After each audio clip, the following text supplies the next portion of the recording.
상대방이 더 이상 당신을 사랑하지 않는다는 32가지 신호. 대부분의 사람들은 인정하고 싶어하지 않는 신호가 하나 있습니다. 왜냐하면 일단 인정하는 순간 관계 전체가 다르게 보이기 시작하기 때문입니다. 하지만 그 전에 우리는 작은 단서들을 살펴볼 필요가 있습니다. 차가운 대답, 사라진 애정, 노력의 두재, 그리고 더 이상 당신을 선택하지 않는 방식 등이 그것입니다. 이 영상에서는 상대방이 더 이상 당신을 사랑하지 않는다는 32가지 신호를 분석하고 마지막 신호는 모든 것을 이해하게 해줄 것입니다.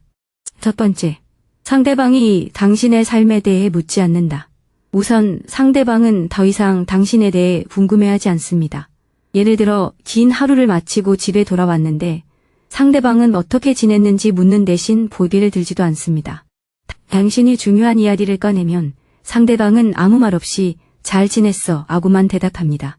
누군가가 당신을 사랑한다면 당신의 내면 세계는 중요합니다. 당신을 기쁘게 했던 것, 아프게 했던 것, 스트레스를 주었던 것, 그리고 당신을 웃게 했던 것이 무엇인지 알고 싶어 합니다. 하지만 질문이 사라지면 감정적인 연결도 함께 사라지는 경우가 많습니다. 당신은 더 이상 상대방이 알아가는 대상이 아닙니다. 당신은 그저 배경의 일부일 뿐입니다. 두 번째, 그들은 당신이 속상해할 때 신경 쓰지 않습니다. 다음은 정말 가슴 아픈 신호입니다. 당신의 고통이 더 이상 그들에게 아무런 영향을 미치지 않는 것 같습니다. 당신이 분명히 상처받았고 눈물까지 억지로 참아야 하는 상황인데 그들은 마치 당신이 그들의 일상을 방해한 것처럼 그저 당신을 쳐다만 본다면 어떨까요? 아무런 걱정도 다정함도 없습니다. 그저 짜증, 침묵 또는 조바심뿐입니다. 물론 감정적인 순간에 얼어붙는 사람들도 있습니다. 하지만 사랑은 보통 배려를 동반합니다. 당신이 무너지는 모습을 보고도 아무런 감정을 느끼지 못하거나 당신의 감정에 짜증을 낸다면 그것은 감정적 단절입니다. 시간이 지나면서 그들과 함께 있을 때 혼자였을 때보다 더 외로움을 느낄 수 있습니다. 세 번째, 그들은 신체적인 애정을 피합니다. 스킨십에 대해 이야기해봅시다. 단순히 성관계뿐 아니라 손을 잡거나 안아주거나 가까이 기대거나 등을 토닥이는 것과 같은 사소한 순간들을 말하는 것입니다. 사랑이 살아있을 때 애정은 자연스럽게 나타납니다. 때로는 어깨에 손을 얹거나 헤어지기 전에 키스를 해주는 것만으로도 충분합니다. 하지만 누군가가 감정적으로 멀어지면 그들의 몸짓이 먼저 멀어집니다. 당신에게 손을 내밀지 않는 것입니다. 상대방을 안으면 몸이 두더지고 침대에서 등을 돌립니다. 애정이 식는 데에는 여러 가지 이유가 있을 수 있습니다. 하지만 다른 사람들에게는 따뜻하게 대하면서 당신에게만 차갑게 대한다면 주의 깊게 살펴봐야 합니다. 네 번째, 대화가 어색해집니다.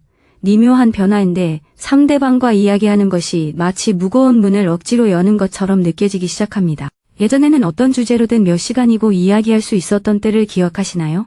이런저런 이야기, 시시한 농담, 깊은 두려움, 미래의 꿈까지. 이제는 모든 대화가 짧고 건조하고 어색하게 느껴집니다.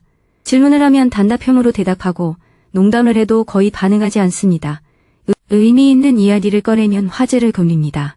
누군가 여전히 당신을 사랑한다면 지쳐 있을 수는 있지만 보통은 여전히 관계를 원합니다. 모든 대화가 형식적으로만 느껴진다면 상대방의 감정적인 투자가 식어가고 있을 가능성이 있습니다. 다섯 번째, 당신과 함께 계획을 세우지 않습니다. 미래에 대해 이야기해 봅시다. 누군가 당신을 사랑한다면 자연스럽게 당신을 미래의 계획에 포함시킵니다. 이사나 여행 같은 큰 계획일 수도 있고 다음 주말 영화 보기, 저녁 식사 같은 작은 계획일 수도 있습니다. 하지만 감정이 식으면 미래는 불확실해집니다. 갑자기 지금 당장 외에 다른 이야기를 꺼내면 두고 보자, 모르겠어, 어쩌면 이라고 말하기 시작합니다. 관계에 대한 확답을 취하고 대화를 회피하거나 당신을 제외한 계획을 세웁니다. 이는 중요한 문제입니다. 사랑은 내일을 상상하기 때문입니다. 만약 그들이 더 이상 당신을 자신의 미래에 그리지 않는다면 심각한 신호입니다. 여섯 번째, 당신의 존재에 짜증을 내는 것처럼 보입니다. 이는 당신이 그저 존재한다는 이유만으로 뭔가 잘못하고 있는 것처럼 느껴지게 만들기 때문에 고통스럽습니다. 당신이 방에 들어가면 한숨을 쉬고 간단한 질문에도 퉁명스럽게 반응하며 장난을 치려 해도 짜증스러운 표정을 짓습니다. 예전에는 당연했던 사소한 것들이 이제는 그들을 괴롭히는 것처럼 보입니다. 사랑이 식어가는 사람은 인내심이 줄어드는 경향이 있습니다. 예전에 귀엽다고 생각했던 습관들이 너무 과하다고 느껴집니다. 당신의 목소리, 당신의 요구, 심지어 애정조차도 부담스럽게 느껴지기 시작합니다. 하지만 기억하세요. 따뜻함을 원하는 것은 결코 잘못된 것이 아닙니다. 7번째, 더 이상 사과하지 않습니다. 이제 책임감에 대해 이야기해 보겠습니다. 사랑하는 관계에서는 두 사람 모두 실수를 합니다. 중요한 것은 상처를 치유하기 위해 충분히 노력하느냐입니다. 하지만 누군가가 더 이상 당신을 같은 방식으로 사랑하지 않는다면 사과는 사라질 수 있습니다. 그들은 당신에게 상처를 주고 아무 일도 없었던 것처럼 행동합니다. 당신의 감정을 무시합니다. 당신은 너무 예민해. 또는 난 이걸 못하겠어 라고 말합니다. 당신을 이해하려 하기보다는 책임을 회피하는 데만 집중합니다. 진심 어린 사과는 당신의 마음이 내게 소중해 라는 뜻입니다. 계속해서 사과하지 않는 것은 내 자존심이 당신의 고통보다 더 중요해 라는 뜻입니다. 8번째 요점, 그들은 당신보다 다른 사람들을 우선시합니다. 이제 우선순위에 대해 이야기해 봅시다. 건강한 사람들은 친구, 가족, 취미, 그리고 혼자만의 시간이 필요합니다. 사랑은 결코 누군가의 세상의 전부가 되는 것을 의미해서는 안 됩니다. 하지만 누군가가 당신을 사랑한다면 당신은 여전히 그들의 삶에서 의미 있는 자리를 차지하고 있다고 느껴야 합니다. 만약 그들이 당신을 제외한 모든 사람에게 에너지를 쏟는다면 그것은 무언가 문제가 있다는 것을 의미합니다. 다른 사람들에게는 빨리 답장하면서 당신은 기다리게 하고 다른 사람들과는 약속을 지키면서 당신과는 약속을 취소합니다. 문제는 그들이 당신 외에 다른 삶을 살고 있다는 것이 아닙니다. 문제는 당신이 마치 마지막 선택지처럼 느껴지기 시작한다는 것입니다. 9번째, 그들은 더 이상 자신의 감정을 공유하지 않습니다. 또 다른 중요한 신호는 그들이 내면의 세계로 향하는 문을 닫아버린다는 것입니다. 예전에는 무엇이 자신을 괴롭히는지 걱정, 꿈, 두려움, 그리고 온갖 잡다한 생각들을 당신에게 말해주곤 했습니다. 하지만 이제는 모든 것이 괜찮다고 합니다. 아무 문제가 없다고 합니다. 더 이상 할 이야기가 없다고 합니다. 하지만 왠지 모르게 당신은 그들이 격을 쌓고 있다는 것을 느낄 수 있습니다. 누군가 당신을 사랑한다면 모든 것을 완벽하게 공유하지는 않더라도 보통은 당신에게 마음을 열어줍니다. 정서적 친밀감은 서로에게 다가갈 수 있을 때 형성됩니다. 만약 그들이 더 이상 자신의 속마음을 당신에게 말해주지 않는다면 그들은 더 이상 당신을 안전한 피난처로 여기지 않을지도 모릅니다. 10번째, 그들은 당신의 성공을 함께 기뻐하지 않습니다. 기쁨에 대해 이야기해 봅시다. 누군가를 사랑할 때 그들의 행복은 전염됩니다. 그들의 성공은 비록 당신이 그 목표를 완전히 이해하지 못하더라도 당신의 성공처럼 느껴집니다. 그래서 당신이 좋은 소식을 전했는데 그들이 더이 반응을 보이지 않는다면 그것은 깊은 상처가 될 수 있습니다. 당신이 중요한 목표를 달성하거나 프로젝트를 완료하거나 어려운 일을 극복했는데 그들이 하는 말이 보작 잘했네 라는 말입니다. 더 나쁜 것은 그들이 당신의 성장을 대수롭지 않게 여기거나 화제를 돌린다는 것입니다. 사랑은 당신의 성장을 시기하지 않습니다. 오히려 응원합니다. 당신의 행복이 그들에게 무관심이나 짜증을 불러일으킨다면 그들의 마음은 더 이상 당신 곁에 없을지도 모릅니다. 11번째, 그들은 끊임없이 당신을 비판합니다. 비판에 대해 좀 더 자세히 알아보겠습니다. 모든 관계에는 정직이 필요합니다. 때로는 사랑이 이 말은 나를 아프게 했어. 또는 우리 이 문제를 해결해 볼까? 라고 말하기도 합니다. 하지만 끊임없는 비판은 다릅니다. 비판은 관계를 발전시키는 것이 아니라 깎아내립니다. 그들은 당신의 옷차림, 말투, 식습관, 생각, 시간 활용 방식까지 지적합니다. 당신이 하는 모든 일이 잘못된 것처럼 느껴집니다. 결국 당신은 또 다른 부정적인 말을 듣지 않기 위해 스스로를 검열하기 시작합니다. 누군가 당신을 사랑한다면 당신에게 문제를 제기할 수는 있지만 당신이 근본적으로 결함이 있다고 느끼게 하진 않습니다. 만약 그들이 당신을 고치는데 지친 프로젝트처럼 대한다면 사랑은 원망으로 바뀌었을지도 모릅니다. 19번째. 그들은 관계를 지키기를 멈춥니다. 많은 사람들이 간과하는 신호가 하나 있습니다. 바로 두 사람이 가진 것을 지키려는 노력을 멈춘다는 것입니다. 사랑하는 관계에서는 두 사람 모두 그 유대감을 지키려고 노력합니다. 그들은 외부의 관심, 험담, 유혹, 자존심 때문에 관계가 손상되는 것을 쉽게 용납하지 않습니다. 대신에 선택이 관계에 어떤 영향을 미치는지 항상 신경 씁니다. 하지만 사랑이 식으면 겉으로는 여전히 연인 관계이면서도 마치 싱글인 것처럼 행동할 수 있습니다. 무분별하게 바람을 피우고 다른 사람에게 모든 것을 털어놓고 남들이 당신을 무시해도 그냥 넘어가고 불안감을 조성한 다음 당신을 과장한다고 비난하기도 합니다. 관계는 두 사람 모두 소중하게 여길 때만 지속될 수 있습니다. 관계를 더 이상 지키지 않는다면 더 이상 가치를 두지 않는 것일 수도 있습니다. 13번째. 그들은 당신과 함께하는 시간을 피합니다.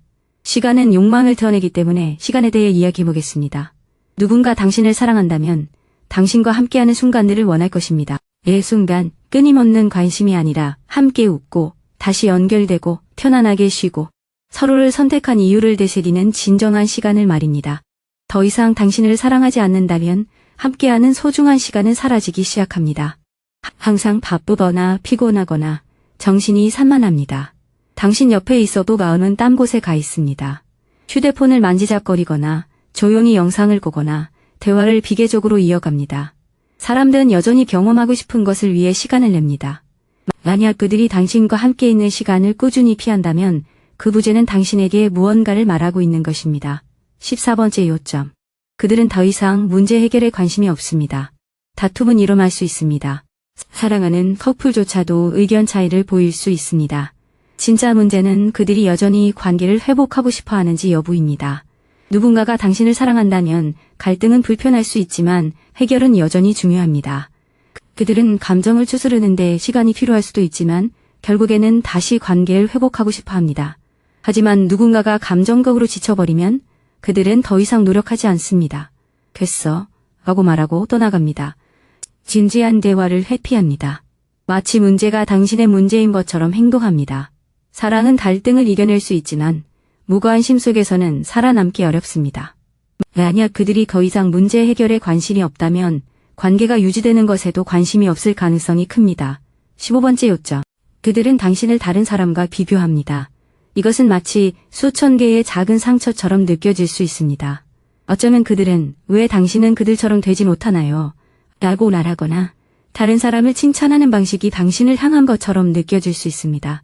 그들은 전 애인, 친구, 직장 동료 혹은 상상 속의 이상형을 들먹이며 당신이 항상 부족하다고 느끼게 만듭니다. 건강한 사랑은 상대방이 완벽한 척할 필요가 없습니다. 하지만 기본적인 인정을 받기 위해 끊임없이 경쟁하게 만들지도 않습니다. 누군가 당신을 사랑한다면 당신을 다른 누군가의 실망스러운 버전이 아닌 온전한 한 사람으로 바라봅니다. 만약 그들이 계속해서 당신을 비교한다면 당신에게서 더 이상 찾아볼 수 없는 장점을 찾고 있는 것일지도 모릅니다. 16번째 요점. 그들은 사소한 것들을 알아차리지 못합니다. 조용하지만 강력한 신호가 있습니다. 그들은 당신에게 더 이상 관심을 기울이지 않습니다. 당신이 피곤해하는 것을 알아차리지 못합니다. 당신이 예쁘게 차려입는 것을 알아차리지 못합니다. 당신의 기분이 변하는 것을 알아차리지 못합니다. 당신이 위로나 격려 혹은 괜찮아요 라는 단순한 말이 필요할 때 알아차리지 못합니다. 사랑은 관심을 기울입니다. 완벽하지는 않더라도 꾸준히 말입니다. 당신의 스트레스 받는 회의, 좋아하는 간식, 불안할 때 보이는 습관, 작은 성공들을 기억합니다. 누군가 당신을 더 이상 사랑하지 않게 되면 그들의 관심은 종종 다른 곳으로 향합니다. 당신은 여전히 그들 바로 앞에 있을지 모르지만 감정적으로 그들은 당신을 외면하고 있습니다. 17번째 요점. 그들은 애정을 벌로 삼아주지 않습니다. 이제 감정적으로 해로울 수 있는 신호, 즉 애정을 무기로 사용하는 것에 대해 이야기해 보겠습니다. 어쩌면 당신과 의견이 다를 때마다 그들은 당신을 만지는 것을 멈춥니다. 차갑게 대합니다. 당신이 잘못한 것이 없더라도 사과할 때까지 따뜻함을 거부합니다. 기본적인 친절조차 당신이 얻어내도록 만듭니다. 그것은 건강한 사랑이 아닙니다. 그것은 통제입니다. 견고한 관계에서는 갈등 중에 서로에게 시간을 줄 필요는 있지만 거미를 두어 당신을 불안하게 만들지는 않습니다. 당신이 안심시켜달라고 애원하게 만들지도 않습니다. 애정을 보상 체계로 만들지도 않습니다. 누군가가 당신이 그들이 원하는 대로 행동할 때나 사랑을 준다면 그 사랑은 조건부 사랑입니다. 18번째 요점. 그들은 당신을 그리워하지 않습니다. 인정하기 어려울 수도 있는 이 점은 당신의 구제가 더 이상 그들에게 영향을 미치지 않는다는 것입니다. 당신과 떨어져 지내도 그들은 아무렇지 않아 보입니다. 건강하고 안정적인 방식이 아니라 무감각한 방식으로 말입니다. 그들은 연락하지 않습니다. 당신을 다시 만나는 것에 기뻐하는 기색도 없고 당신이 돌아왔을 때 하루가 어땠는지 묻지도 않습니다. 독립적인 것은 건강한 것입니다. 사랑을 증명하기 위해 끊임없이 연락할 필요는 없습니다. 하지만 누군가 당신을 사랑한다면 보통 당신이 여기 있어서 기뻐요 라는 마음이 느껴집니다. 만약 그들이 당신을 전혀 그리워하지 않고 당신에게 연락하지 않고 당신이 곁에 있을 때 더 행복해 보이지 않는다면 당신은 더 이상 그들의 정서적 안식처가 아닐지도 모릅니다. 19번째 요점. 그들은 공유하는 것보다 숨기는 것이 더 많습니다. 비밀에 대해 이야기해 봅시다. 모든 사람은 사생활을 존중받을 권리가 있습니다. 하지만 사생활과 비밀은 같은 것이 아닙니다. 사생활은 나만의 내면이 있다는 것을 의미하고 비밀은 내가 어떤 사람이 되어가는지 당신이 알기를 원하지 않는다는 것을 의미합니다. 만약 그들이 갑자기 휴대전화를 지키고 간단한 질문을 피하고 비밀번호를 바꾸고 평범한 호기심에도 방어적인 태도를 보인다면 무언가 변화가 일어나고 있을 가능성이 있습니다. 항상 바람을 피운다는 것을 의미하는 것은 아닙니다. 때로는 감정적인 위축, 숨겨진 원망 또는 더 이상 설명하고 싶지 않은 삶을 의미할 수도 있습니다. 사랑은 보통 투명성을 만들어냅니다. 비밀이 커질수록 신뢰는 줄어듭니다. 20번째 요점. 그들은 더 이상 당신과 함께 웃지 않습니다. 이 부분은 간단해 보이지만 중요합니다. 웃음은 친밀감을 느끼는 가장 쉬운 방법 중 하나입니다.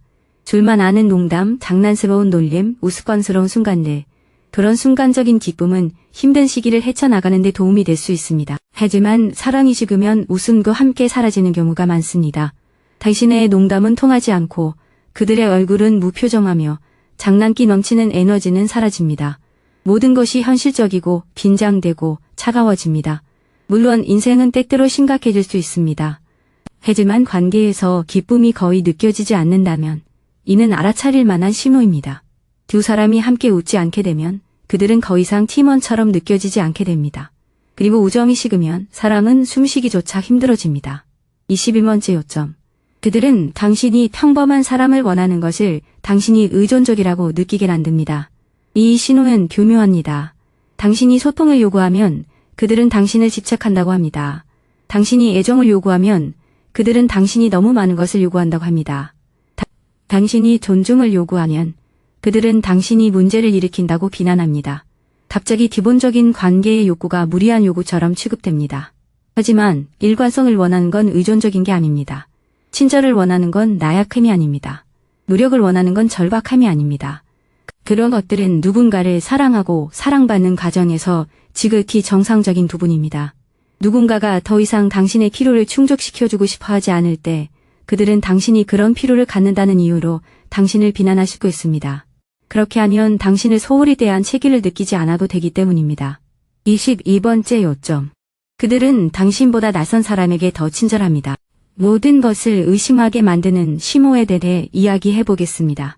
그들이 다른 사람들과 있을 때는 얼굴이 환해집니다. 매력적이고 인내심 있고 유머러스하고 관대하고 사력이 있습니다. 그러다가 당신에게로 향하면 그 따뜻함이 사라집니다. 이러한 대조는 그들에게 친절할 능력이 있음을 보여주기 때문에 마음이 아픕니다. 그들은 단지 당신에게 친절을 베풀지 않기로 선택했을 뿐입니다. 물론 누구에게나 개인적인 기분은 있습니다. 누구도 항상 사회성이 뛰어날 수는 없습니다. 하지만 만약 그들이 일관적으로 가장 좋은 모습은 밖에서만 보여주고 집에서는 가장 차가운 모습을 보인다면 뭔가 잘못된 것입니다. 사랑은 누군가의 성격 중 남은 부분만 받아들이는 것을 의미해서는 안 됩니다. 23번째 요점. 그들은 당신의 존귀를 존중하지 않습니다. 심각한 문제가 있습니다. 그들은 더 이상 당신의 안 돼 라는 말을 존중하지 않습니다. 불편하다고 말했는데도 압력을 가하거나 당신의 한계를 뒤웃을 수도 있습니다. 심지어 당신이 하지 말라고 한 행동을 계속하면서 당신이 과잉 반응하는 것처럼 볼 수도 있습니다. 사랑은 경계를 존중합니다. 사랑은 당신이 소유물이 아닌 독립적인 인격체임을 인정하기 때문입니다. 누군가가 더 이상 건강한 방식으로 당신을 사랑하지 않는다면 당신의 경계를 장애물처럼 여길 수 있습니다. 당신을 압박하고 죄책감을 느끼게 하고 무시하거나 당신이 자신을 보호하려는 것을 벌할 수도 있습니다.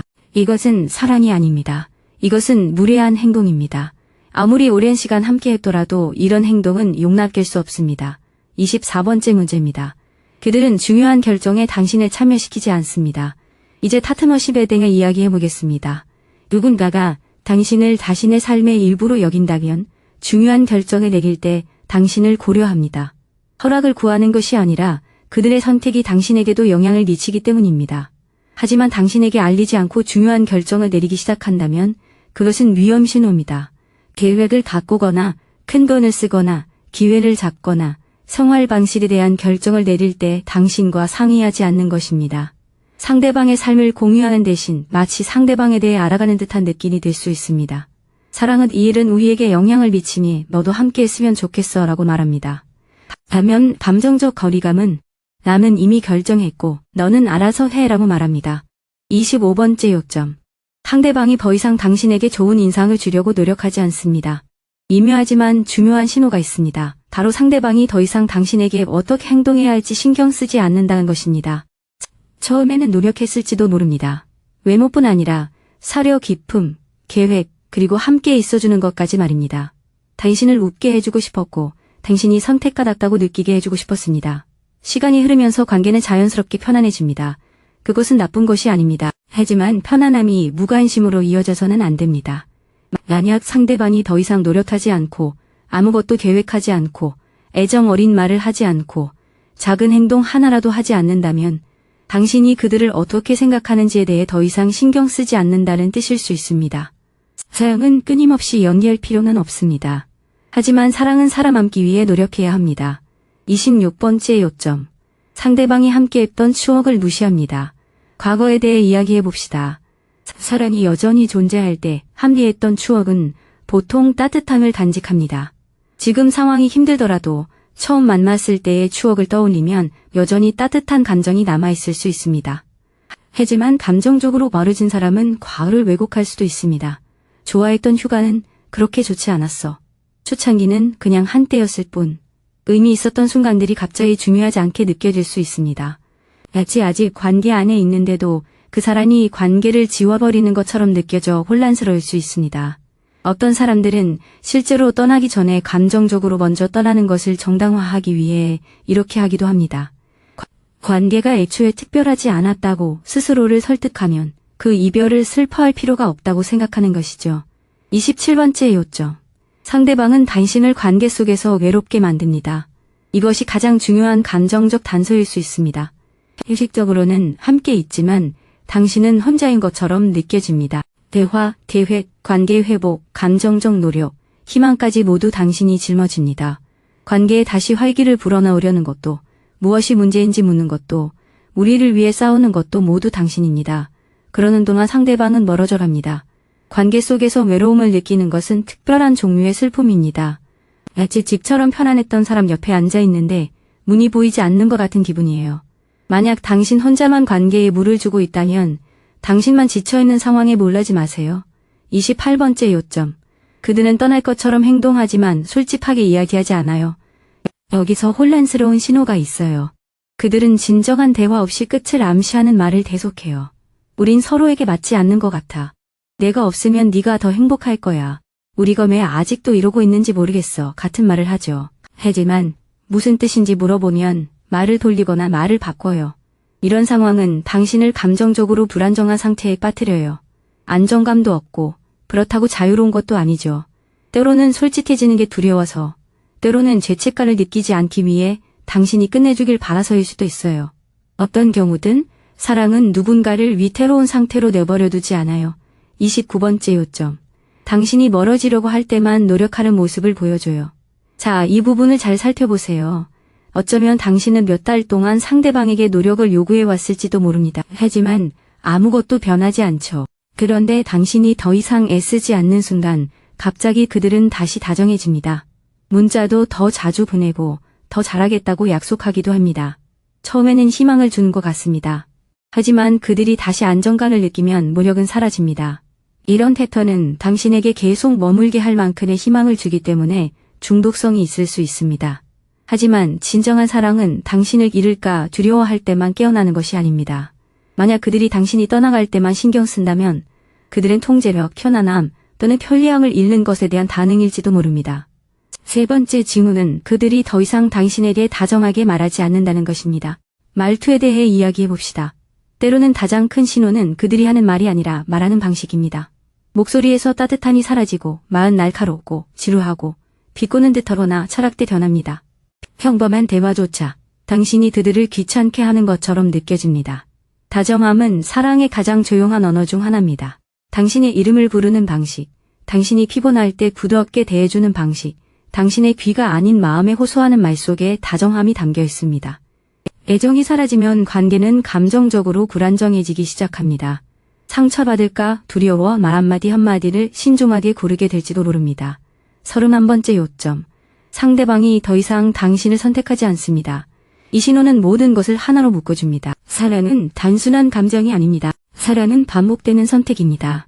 병성하기로 선택하고, 관계를 회복하기로 선택하고, 곁에 있어주기로 선택하고, 삶이 복잡할 때에도 관계를 지키기로 선택하는 것입니다. 누군가가 더 이상 당신을 사랑하지 않을 때 선택은 바뀝니다.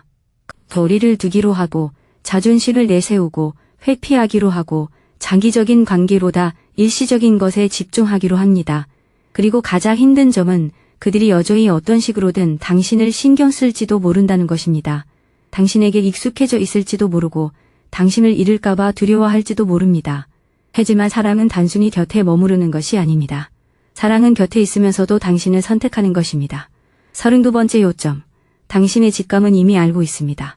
마지막으로 가장 짧지만 어쩌면 가장 강력한 신호는 바로 이것입니다. 마음속 깊은 곳에서 당신은 이미 그것을 느끼고 있습니다. 몸은 거리를 감지하고 마음은 차가움을 느낍니다. 직감이 당신에게 주의를 기울이라고 애쓰는 동안 당신의 마음은 계속해서 증거를 모읍니다. 하나의 기억이 여전히 아름답게 느껴진다고 해서 모든 신호를 무시하지 마세요. 마음속 깊은 곳에서 느껴지는 그 감정에는 이유가 있습니다. 누군가가 더 이상 당신을 예전처럼 사랑하지 않는다는 신호가 보이기 시작하면 그 다음에는 불편한 질문이 떠오르기 마련입니다. 바로 섹스만이 당신이 여전히 사랑받고 있다고 느끼는 유일한 영역일 때 어떻게 해야 할까요? 많은 사람들에게 있어 육체적 친밀감은 더 이상 진정한 연결을 위한 것이 아니라 상대방이 매력적이라는 증거, 관계가 여전히 중요하다는 증거, 자신이 다른 사람으로 대체되지 않았다는 증거, 혹은 자신이 여전히 관계를 주도하고 있다는 증거가 되어버립니다. 바로 이 지점에서 상황이 빠르게 혼란스러워질 수 있습니다. 당신은 친밀감을 쫓고 있다고 생각하지만 실제로는 안심을 갈구하고 있을지도 모릅니다. 그리고 이러한 차이는 당신이 사랑하고 선택하고 애착을 형성하는 방식에 조용히 상처를 남길 수 있습니다. 다음 영상에서는 건강하지 못한 성생활의 징후와 그것이 당신의 관계에 생각보다 더 큰 영향을 미치는 이유를 자세히 설명합니다. 지금 바로 화면의 영상을 클릭하세요.